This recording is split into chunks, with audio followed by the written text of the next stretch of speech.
I'm Jesse Lubinsky. I'm Donnie Piercy. Hi, I'm Jeffrey Heil, hosts of the Partial Credit Podcast, a part of the Education Podcast Network. Just like the show you're listening to now. Shows on the network are individually owned and opinions expressed may not reflect others. Find other interesting education podcasts at edupodcastnetwork.com. Hello, everybody, and welcome to another great episode of My EdTech Life. I am excited to be here with you all on this beautiful, beautiful Saturday morning, or it may be evening, or it may be well into Sunday, depending of wherever you are in the world. I hope you guys are having a wonderful start to your day or closing to your day. And before we get started today, as always, I want to thank each and every single one of you for all your listens, your shares, your follows, all the support and comments. Thank you so much for, again, making My EdTech Life part of your learning journey. As you know, our mission is to connect educators and creators one show at a time. And I am excited to be here with you this morning because we've got an amazing guest who has just a long list of accomplishments, who has done so much in the education landscape, whether it's on Twitter, whether it's on Facebook groups, even in their district, him and his wife are just amazing. And so I'm really excited to just dive in and to get to know our guest, Adam Juarez, a little bit more. And of course, having him share his experience with you all. So I'm really excited to be here. Adam, how are you doing this morning? Oh, great, man. You are glad to be here, man. It's been seeing all the posts of the show everywhere. And I'm like, man, I got to get on that show, man. This show's blowing up. Yes, no, thank you, Adam. I really appreciate it. It's amazing. Like I know we've talked several months ago, or almost even over a year ago, but just the ties that we have to the Rio Grande Valley. Obviously, me being from here, but it was just like, wow, it's a small world after all. And so that was very interesting. So I'm just really excited to be here and chat with you. And of course, we've already got Amanda here joining us. Thank you so much, Amanda Macias. We've got my boy Steve Martinez. Thank you Yes. so much for joining this morning. You guys are great people. And any comments you have, any questions, please feel free to put them into the chat and we'll definitely try and get those answered for you. So, Adam, let's go ahead and dive in. Adam, for our audience members who are listening who may not be aware of your work yet, or maybe don't follow you yet on all socials and see the amazing stuff that you're doing, can you give us a little brief introduction and your context in education before we dive into that superhero origin story? Yeah. Again, this is probably let's say my 18th year now in education. The first 17 years, though, I spent in the same school district, Cutler Rossi Joint Unified School District out here in rural Central California. I always, when I'm outside of the region, I always have to explain, yes, I'm from California, but not the California you see on TV. It's not LA or the Bay. This is this is pretty much it's all rural. It's all farms. It's not what you see on TV. Um, I spent 17 years there. The first 10 years, I was the U.S. and world history teacher for middle school and high school. And the last 7 years of my tenure there, I was the tech integration coach for grades 6 through 12. It's a very unique community that I served. Again, very near and dear to my heart. About 95% of students were the children of Mexican migrant farm workers. Only about 4.5% of the students were Filipino, and I could probably count all the white kids I ever taught on one hand.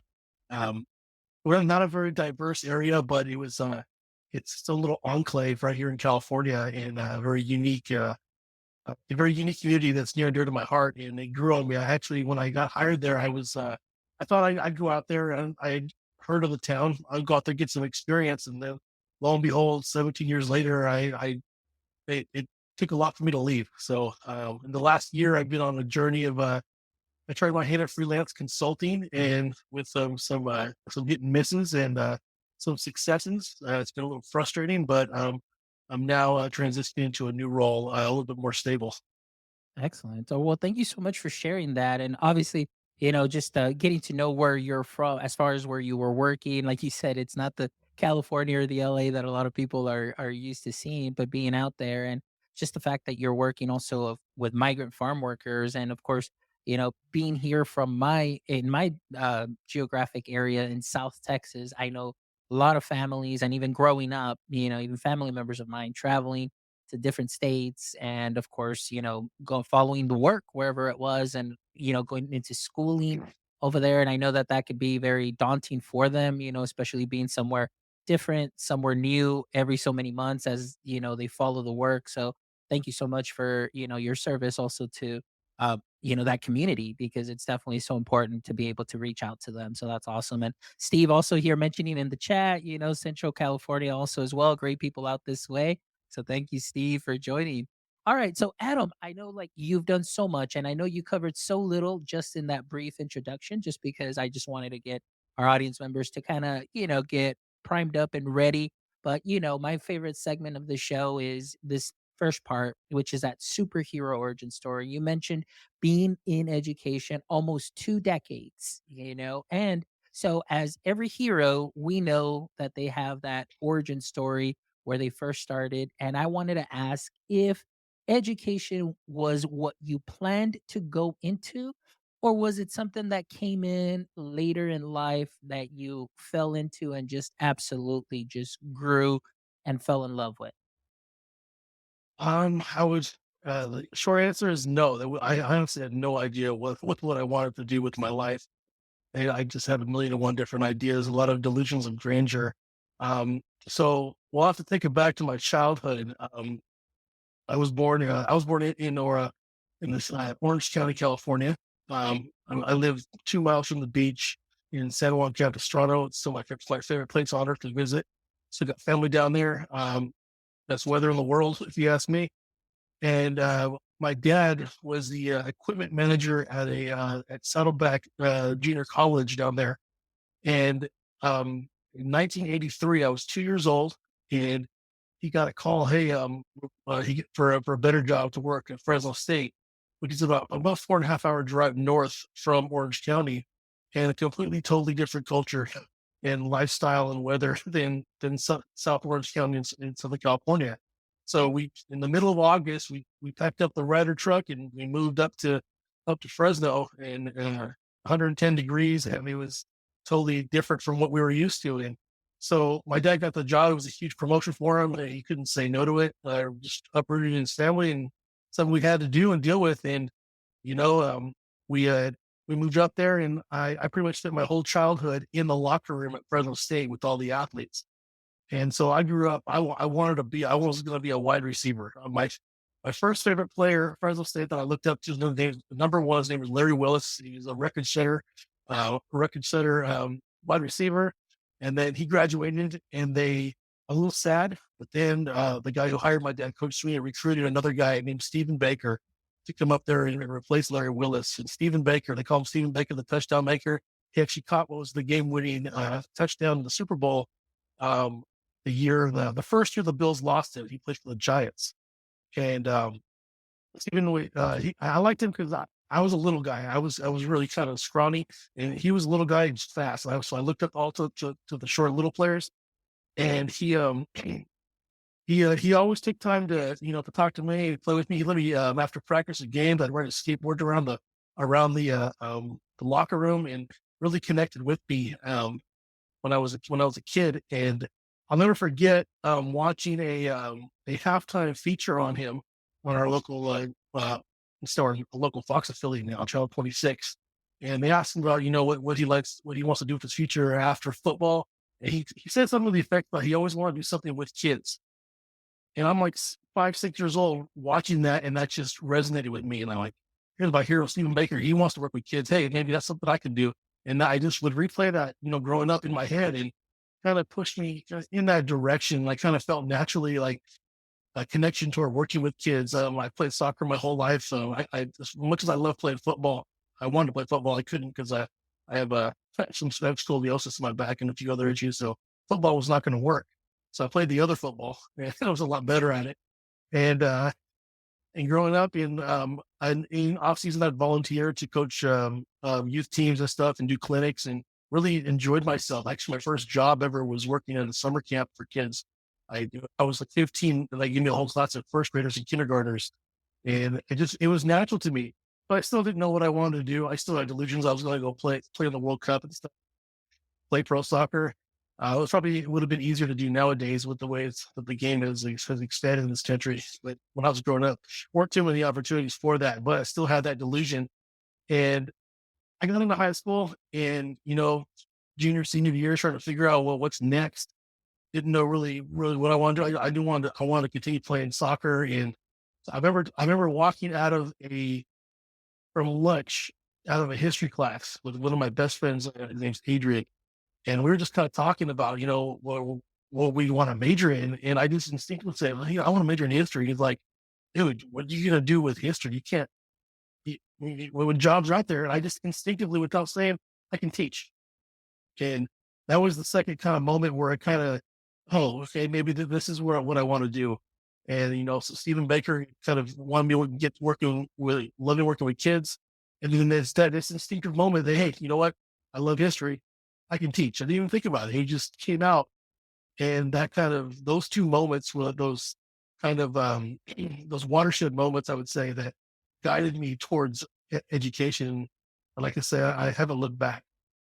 Man, that is great, and that's such a great story, honestly. And this is why I love this segment of the show because, like we were talking a little bit, pre-chat, it's, people that are on social media, they see the work that you do because, I mean, you put out so much great content, on Instagram, on Twitter, so much shares that you put out there, your blogs and everything. And I know I've been sharing the website, already here on the chat, but just to hear that story of where you got inspired from, it for me, it's so important for our audience members to make that connection because some of them may have something similar or a similar story, or they can find something within that story that's definitely going to inspire them too as well. So thank you so much for sharing that. And for Mr. Stephen Baker, touchdown maker, thank you so much for what you said. So Adam can be part of this education landscape and do what he does, and he does it very well. So thank you so much, my friend.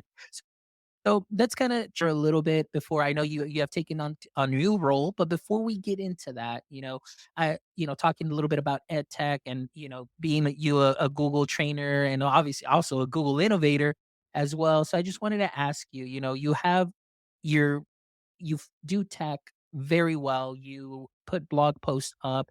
You're always current and up to date with the latest trends and the latest great practices with technology in the classroom. So at this moment, I just wanted to ask you, what are some of the tech, I guess, either tech tools or trends that you're seeing that are being implemented in the classroom that are working well? Working well. Yeah, I wouldn't say there's one thing where I would say that I'm doing well. I know right now, I guess the big thing that's on the tip of everyone's tongue is AI. And a lot of people are afraid of it. And there's a lot of people embracing it. I actually was very excited to see my good friend out from Kentucky. I'm sure we all know Donnie Piercy. He was featured on Good Morning America about how he was using AI with his fifth graders. And I think that was a very powerful statement that they actually put him out there because the knee jerk reaction to AI right now for probably most teachers is, oh no, plagiarism, the teachers are going to be replaced. I'm like, no, this is a huge tool. And I was having a discussion with my mom who's retired, and her old school knee jerk reaction was like, "Oh, people are just going to cheat and stuff like that." I go, and I said, "No, think of it this way. Think of around the early 20th century when the Model T brought the automobile to the common man. All of a sudden, it was a new tool that made things a lot faster. And actually, we had this conversation. We were watching an episode of the Yellowstone spinoff, 1923, where Harrison Ford's character is kind of scoffing at all these cars now instead of riding horses. Like, well, you're not going to need to learn how to ride a horse anymore. Well, I guess not. But we're going to have to evolve with the times because the automobile, they call it the motor car, is coming, and it's I think ChatGPT and AI and all these other great AI platforms are similar to that. We have to learn how to use it properly with kids and empower kids with these tools because it's not going to go away. And if we don't empower the kids to use this in the classroom to enhance their learning and show them, okay, here's how it can be done for evil with plagiarism and stuff like that. But here's how you can do it to really empower yourself to take control of your own learning experience.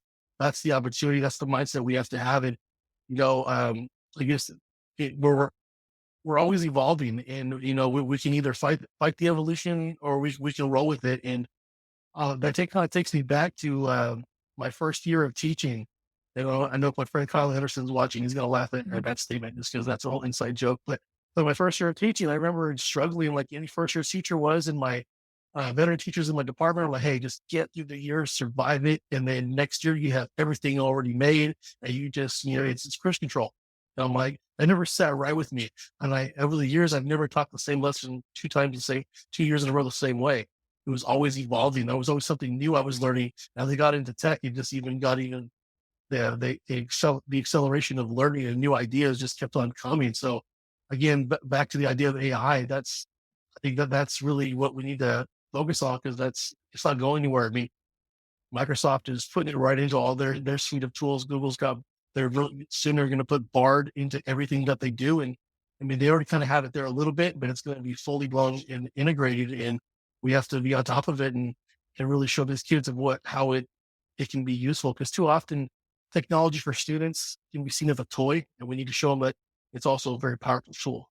Excellent. No, and you know what? That statement that you said at the end, that technology can seem like a toy, instead of a tool. I mean, I think to me that goes for teachers as well, oftentimes because we may just use it, just, hey, here you go, get on here and kill some time or whatever. And, you still do what it is that you need to do. But for everybody, I mean, I think it's just that evolution that you said. And now, I agree with everything that you're saying as far as AI and AI in the classroom. My biggest concern still obviously is just going to be the data privacy and everything. And just because, and I just wanted to throw that in there because right now I'm doing doctoral research on it. So there's definitely the good side, there's definitely the bad side. I'm not going to talk about that, and this isn't going to be a back and forth or anything like that. But it's just some things that, because it's in its infancy, there's just some things that we just need to really look into and dive in deep. But I absolutely agree that this is here as students grow up. It's still going to be there, and it's only going to get better. Things are going to get better, and even for teachers as well. And I love that you said, don't you can either fight it or you kind of adapt to it. But I love the adapt part that you mentioned, because even like you said, from your first year teaching, the way you taught your lesson that what first year, going back and revisiting, you make those tweaks, you make those edits, it takes a little bit of time. And then, of course, you said with technology now the way it is, it definitely makes things a little bit faster to be able to do those things and enhance the learning experience, which is what we want, which is something that you mentioned too. So I am with you on that as far as tools that can save teachers time, tools that can help students create a better learning experience where they're having also even to dive in and say, okay, is this information really accurate? You're still having to curate that. You need to find those citations, you need to find those sources. But those are all skills that you're going to need as we go on and as the tech always gets better. I wanted to add here into this comment also that went along with what you were saying about that movie that you were talking about with the Model Ts and everything. But Amanda here shares, she says, when the pencils, the calculator, and the computer was created, when maybe educators, we all thought the exact same thing. And so, yeah, I definitely agree with that. So thank you for sharing that. And of course, big shout out to Donnie Piercy also as well for the work that he's doing in the classroom and for many teachers that are out there using it. So, Adam, I want to talk a little bit too, now that we talked a little bit about that tech component, but I also want to talk about the work that you've put out there too as well. I want to talk about, you're wearing the sweater, and that's the one thing I would definitely want to talk about there too, which is the Complete EdTech Coach. So let's talk a little bit about that book and what the inspiration was and who it's geared for. Yeah, so this our book that my wife and I co-authored, The Complete Exit Coach: An Organic Approach to Supporting Digital Learning. When we first became tech coaches, roughly around the same time, around 2015, when we both got into that role, there was no book on tech coaching. There's always been books on coaching, but tech coaching is a completely different animal. And we had to learn. It was a trial by fire. We were learning on the job. Pretty much made it up as we went. And when we first met, we were just two tech coaches in the region, and we met professionally, and then that kind of blossomed into our marriage. But it was as our relationship grew, it's these conversations in the car we would have about wins and wins and that we had as coaches, and struggles that we had, and how to reach especially the hesitant teachers, because hesitant teachers, there are those early adopters and innovators. They're easy. It's the hesitant teachers that's where you really those are the hearts and minds you have to try to change to get them on board with the entire culture, with the entire paradigm shift, pedagogically.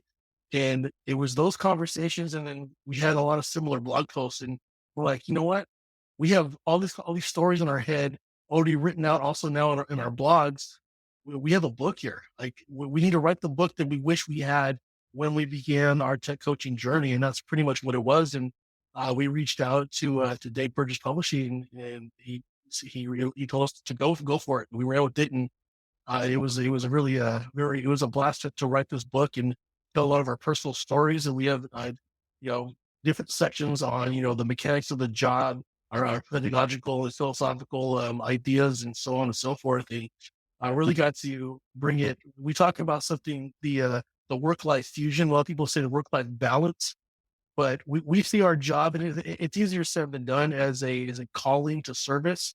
If it's a calling, you don't have a balance. You're each the educator in me doesn't end when I walk in the house. When I walk in on the campus, the human, the dad, the father, the husband doesn't end either. It's throughout my day. I don't.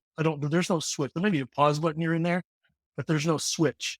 And we talk about that fusion and how it's okay being at home thinking about work. We can't help it. It's okay. We've all done it. We've been on Amazon at school and things like that. So we're always our 100% true self, no matter what. And that kind of mantra helps us, be at our best at all times. Excellent. And what I love is you said that it was kind of that trial by fire, and you're bringing your experiences, and that's what I love. A lot oftentimes you'll get a lot of books out there that seem like just really straight formulaic and things of that sort. And I'm not saying that they're not great books, but I think that when you really see the author's, purpose and them in the book, like you really, get to see their insights, their lenses, and that really helps us as educators when we consume that content. We're reading the book, we're learning, and we're like, oh wow, they've gone through that too, or yes, that's a great tip because of what they've gone through, and they see that, hey, you know what, the issues that may be going on here in this district, it could be thousands of miles away, and you're over there in California. Hey, they're it's the same thing over there. It's the same thing over here, and so on. So I really love that you're putting that in the book. And so I wanted to talk to you a little bit just more about that experience, because I know you talked about the early adopters. You talked about some of those teachers that are just maybe a little bit more hesitant with tech. So how would what is maybe some advice for any digital coaches that are out there that are maybe new to this role, or teachers that are aspiring digital coaches when they run into teachers that may be just a little bit more hesitant on tech? What would be some advice that you can give them so they can go ahead and possibly use as they transition into these roles, or just currently work with teachers that are a little hesitant? Well, one of our taglines of the book is that if you plan with the four C's in mind, the tech will take care of itself. And we truly, really believe in that statement, because we don't take the your traditional tech for frameworks like SAMR, T3, TPAC, etc. We believe those are great reflection tools for teachers on their own. But when I'm coaching a teacher, I want to play with the four C's, because what the four C's does, it puts the focus on the student moves. And the way that the system that my wife and I have developed, we focus on the individual teacher's unique experience.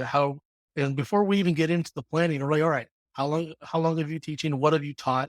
What skills do you have? What curriculum are you familiar with? We're going to honor their experience, because a lot of times the fancy tech coach shows up with all these fancy tech skills, and teachers, a lot of times, especially your more hesitant ones, tend to feel very alienated, and they feel intimidated that we have this skill set that seems so far out there compared to what they have. And then they feel, for lack of a better term, they feel like, man, am I obsolete now? So we want to break down that barrier and say, hey, I said, I'm going to rely on your experience, your content knowledge. Your students. I was here to help facilitate a brainstorming session. And we go through each of the four C's: communication, collaboration, creativity, critical thinking. And we usually start with creativity. And how are your students going to engage in each C in pursuit of a learning goal? And it's through those conversations is where usually they're the ones to come up with the tech. And sometimes I'll only inject any kind of tech recommendation where it naturally fits. Or if I see that there's stuff, I go, hey, have you heard of this? Maybe try this. And that leads to a conversation. And it doesn't feel like I'm forcing tech down their throat because too often, a tech coach will walk in, like just do a PDF after school. Here, learn how to do flip.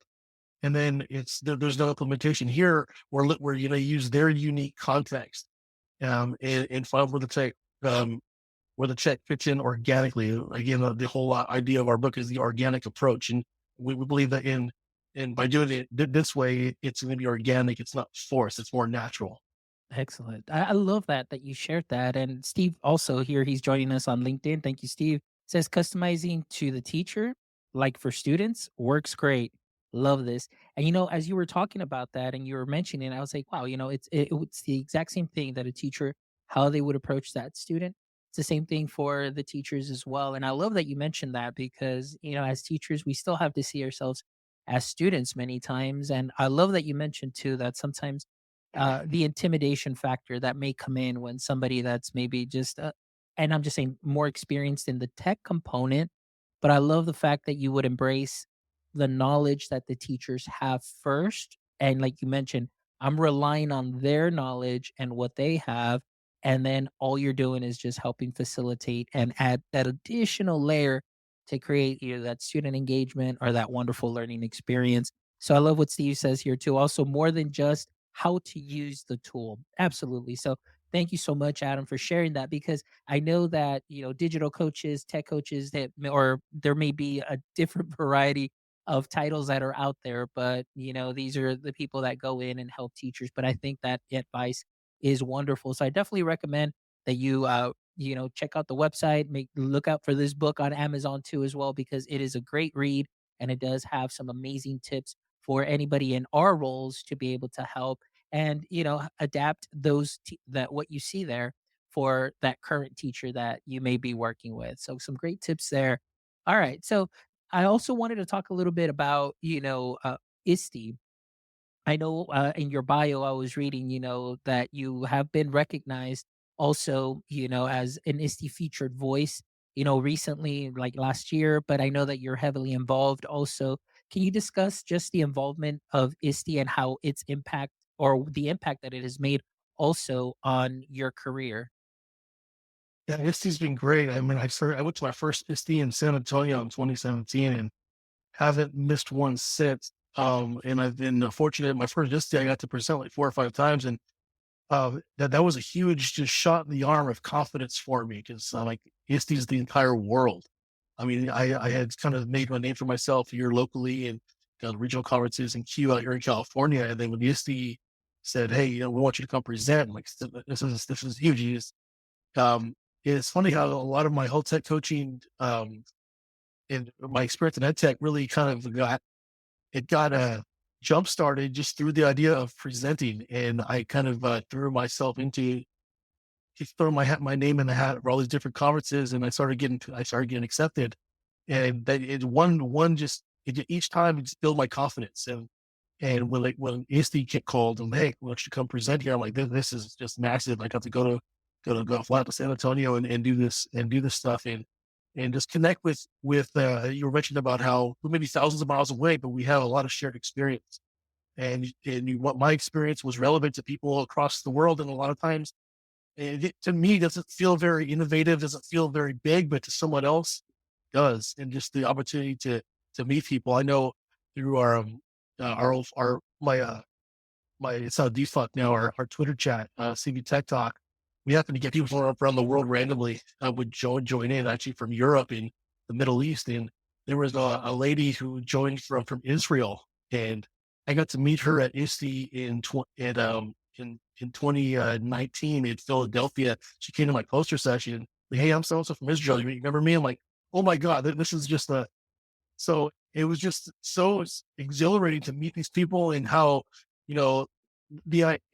the ideas that I had from my classroom for the teachers that I served were positively affecting education all over the world. And the best thing about that for me was that the feedback I'd get from teachers across the world, especially at ISTE, meeting them face to face, I can now go back to my small community in rural Central California tell the kids, I go, hey, stuff that you were doing in my class and you were working when I was working with your teacher is inspiring people around the world.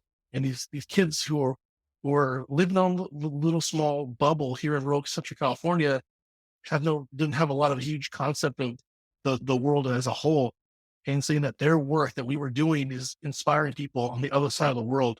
It was so empowering for them. And I could see kids wanting to try harder. Like, hell, if I do really good work with Mr. Waddens, he's going to put it on his website and he's going to tweet it out and someone else is going to learn from it. And just those connections at ISTE that brought the world to me was just exhilarating. And it really just continues to give me huge confidence. And that is amazing, and I absolutely love that, Adam, because again, like I said, people see what you put out. They see that finished product, but they don't get to hear about these experiences, the work that you put in, getting into these conferences, getting asked to present, and then of course the connections that you're making because you're a connected educator. Like Amanda said here, her comment was hashtag community. You're really building that community. And although you said, for the Q chat, it's California based, but man, it reaches the world because once you put it out on social media, it's out there. And the fact that you got to meet that educator at ISTE at the poster session, I absolutely love it. And I agree with you. What a shot of confidence that something that you're doing thousands of miles away is having an impact on somebody somewhere else. So I think that some of the best advice maybe that I can glean from this too as well is number one, get connected to ISTE. And like Sherry says here, Sherry Fleischer, hashtag ISTE cert, get connected with ISTE, but also like yourself, putting yourself out there, putting what you're doing out there, because you never know that one thing, that one little piece of content that you put out can make a huge difference for somebody anywhere in the world that may get that. So that's awesome. And I love that experience.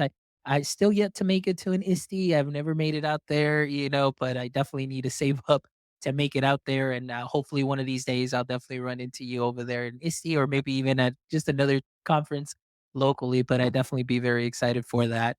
All right. So, Adam, I know that you've currently transitioned into another role. So I definitely want to give you an opportunity to share now, based on all the hard work that you've done, putting in 18 years in education or in the classroom work. And of course, your consulting work, your everything work that you do, obviously doors open up and now you've had the opportunity for a wonderful door to open up. So can you tell us a little bit about your new role that you will be taking in? Yeah, I recently, this last week, accepted a position in our local county office to be the ed tech consultant there. I'll also be taking on some of the work for consulting for some of the history work out here. In addition, I know in California, they're in the next year or so, there will be mandated ethnic studies classes in high school. So that will also be part of the work. So I'm very excited. The history teacher in me is excited to do history and ethnic studies and then continue a lot of what I've been doing I did it in my old district. I did it as a consultant. Now I get to kind of do it full time with the backing of our local county office, and it's a lot of great people, plus really smart people in that room. I get to learn from every day and get out there and see more of our area. A lot of the communities that I'll be serving are very similar to the community that I worked for 17 years. So I get to bring that experience and expand my reach in our region, and I'm really excited to get started. Man, that is wonderful, Adam. I couldn't think of a better person. I mean, definitely with the knowledge that you have, the work that you've put in, and of course, knowing your region, who it is that you're going to be serving. I'm pretty sure that you're definitely excited about that. And congratulations from myself. And of course, here we've got Amanda here also. Congratulations on that. So thank you so much.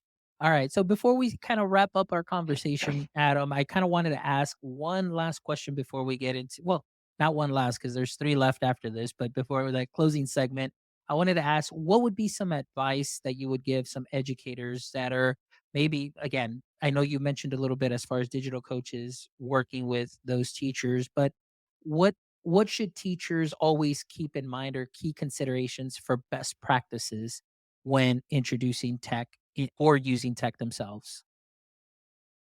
One of the things we always like to talk about is technology is not enhancing the learning. Then really, what there's no real point to it. Is if it's not doing better than paper and pencil, then there's no need to force it. Um, my wife and I we always say in our book is we lead with learning, never with tech. that kind of encapsulates that whole idea is that if the tech's not helping, then there's no real point to it. Don't feel pressured to use technology just because. A good friend of mine, Joe Marquez, says that technology is a great accelerator of learning, but it can also accelerate bad pedagogy as well. So again, if you really lead with that learning, then you're gonna kind of trend more towards that more innovative and pedagogy than again just doing digital worksheets all day. You're not doing much different. So again, lead with learning, never with tech is probably the best way that I can summarize. Oh, that is wonderful. That's going to be the soundbite. The first soundbite I release for this podcast, amongst the many that I'm going to take out, but this one was definitely straight fire. I love it. Thank you so much for that piece of advice, Adam.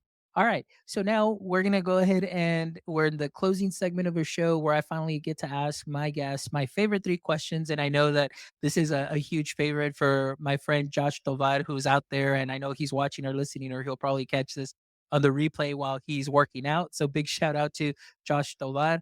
So, all right. First question, Adam. In the current state of education, what would you say is your current edu kryptonite? Oh man, Edge Kryptonite. That's a good one there. A lot to pick from. One thing I always like to say, I know what I know, but there's also probably more that I don't know, and there's something I don't know. I know someone who does, but I would say the thing that I need to get better at and would be the computer science component. I have very little experience with that, and I know if I don't get better with that could definitely slow my career down, and something that definitely is very important in the current state of education. Perfect. Excellent. Great answer. Absolutely. And like you mentioned before too, with computer science, that is definitely something that is huge. There's a huge push. And just to mention here in Texas, our Texas our TEKS, all right, so our standards, they're gonna go ahead and change and they're gonna include more of that computer science element, more of that computational critical thinking elements all embedded into our technology TEKS. So I know that that's definitely something that's going to be big. So I agree with you. And I'm in the same boat too, as well. Always trying to either reach out or follow people that are already in that world and trying to learn from them. So excellent. Thank you so much for sharing. Now, next question. If you could have a billboard with anything on it, what would it be and why? Wow, anything on it? It's a great question. A billboard, anything on it? I would have to probably say, I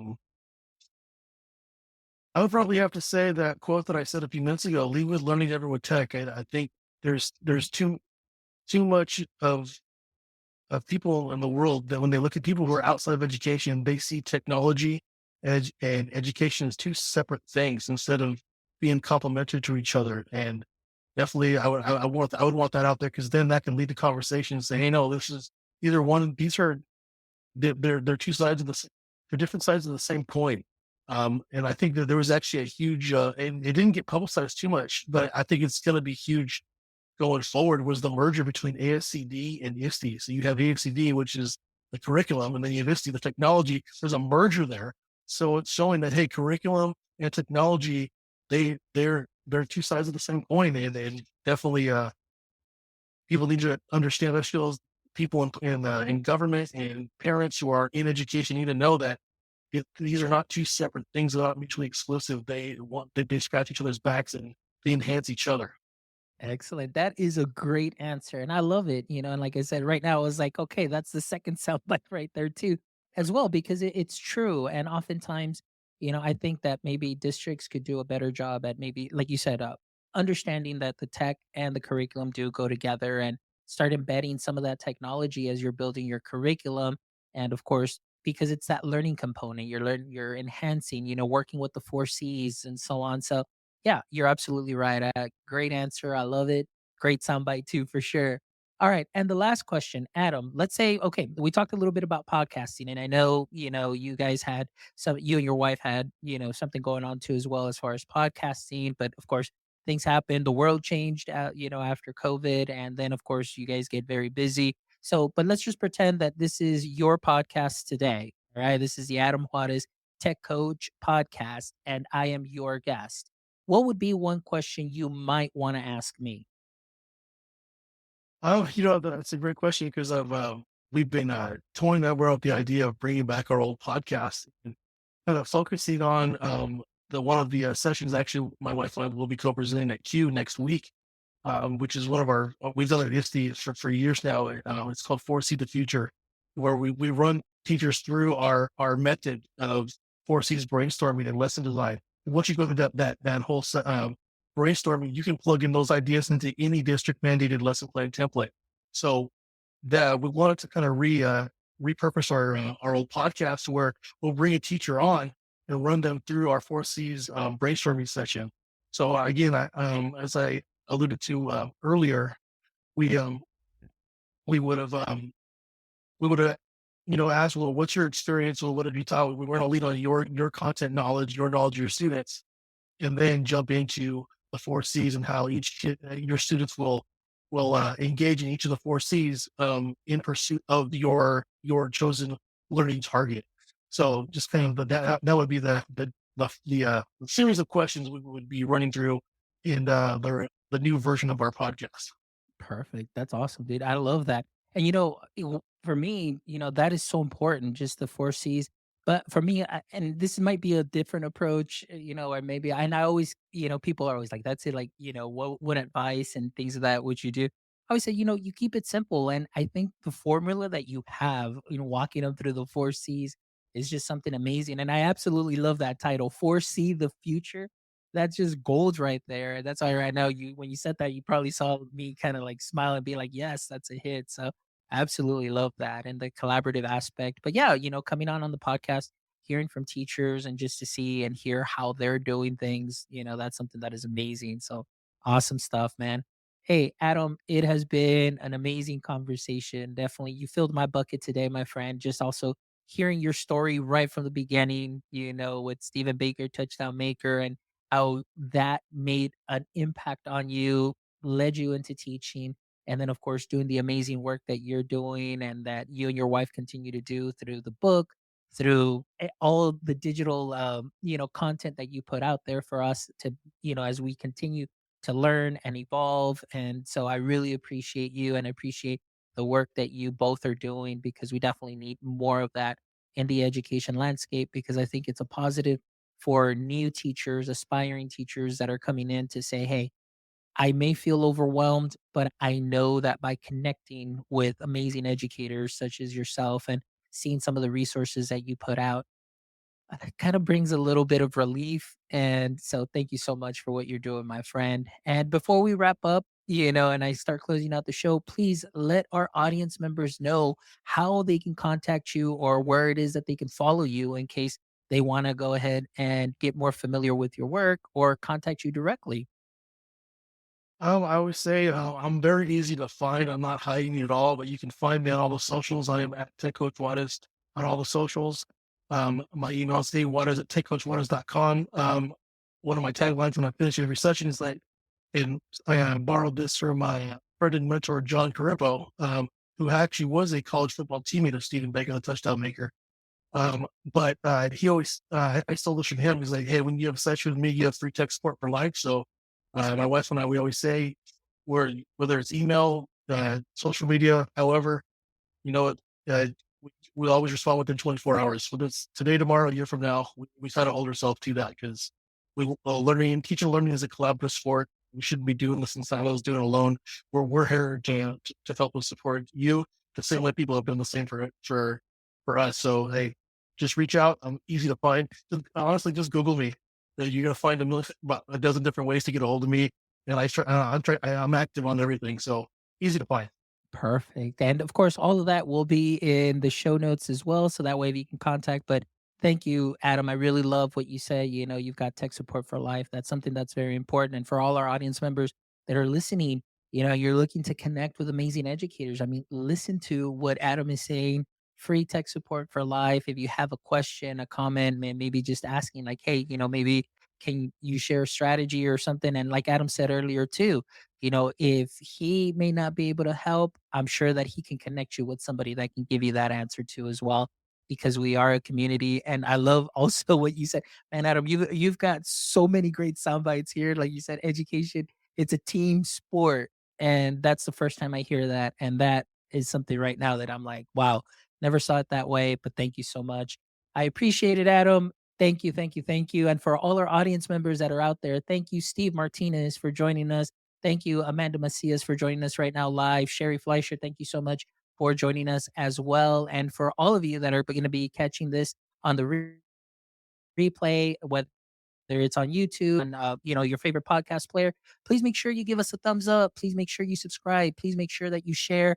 That'll help all of the algorithms send this out to whomever it is, and get us out there. So thank you so much for all of your support. As always, remember our mission is to connect educators and creators one show at a time.